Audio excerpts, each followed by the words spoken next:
تم سارے تاجر، کراچی کے نہیں پورے پاکستان کے تاجر عبد الرحمن بن عوف کی جیب میں آ جاؤ گے، جیب میں۔ عبد الرحمن بن عوف رضی اللہ عنہ جو 10 بڑے صحابہ میں ایک، آپ نے کہا ابو بکر جنتی، عمر جنتی، عثمان جنتی، علی جنتی، زبیر جنتی، طلحہ جنتی، سعد بن ابی وقاص جنتی، عبد الرحمن بن عوف جنتی، عبد الرحمن بن عوف، ابو عبیدہ بن جراح جنتی، سعید بن زید جنتی۔ یہ 10 ٹاپ 10 صحابہ ہیں، ان میں ایک عبد الرحمن ہے۔ جب ان کا انتقال ہوا تو 3 ارب 10 کروڑ 20 لاکھ دینار، اے کاغذ دے نوٹ نہیں تو انہوں کہ میں بے وقوف بنا چھڑا سارے نے، کاغذ چاہ کر ٹورے ودن، کوئی سیرٹ صاحب، کوئی میاں صاحب، کوئی شیخ صاحب، وہ نیرا کاغذ ہی کاغذ، انہوں کاغذ بھی واپس لے کے پلاسٹک دے چھڑے ہے، کارڈ ہے جی کارڈ۔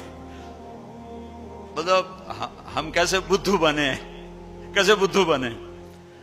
ارے دولت سونے اور چاندی کا نام ہے، یہ کاغذ پہ ڈالر باڑے چلے جاؤ، ڈالر بھی لے لو، پاؤنڈ بھی لے لو، جو جتنے مرضی باڑے چو لے لو۔ تمہیں بے وقوف بنایا ہے دنیا کے بنیوں نے، تمہیں کاغذ پکڑا دیے، تم سے جائیدادیں لے لی،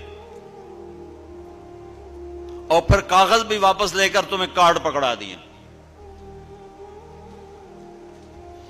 وہ فن لینڈ سے واپسی ہو رہی تھی تو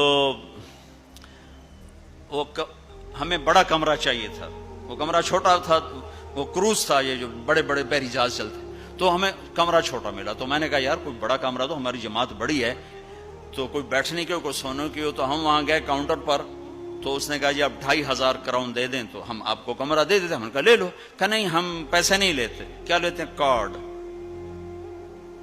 وہ کہا بھائی پیسے تو زیادہ، ہم کہا نہیں کارڈ لیں گے۔ اب ہمارے تو پاس کارڈ نہیں تھے، تو سویڈن کے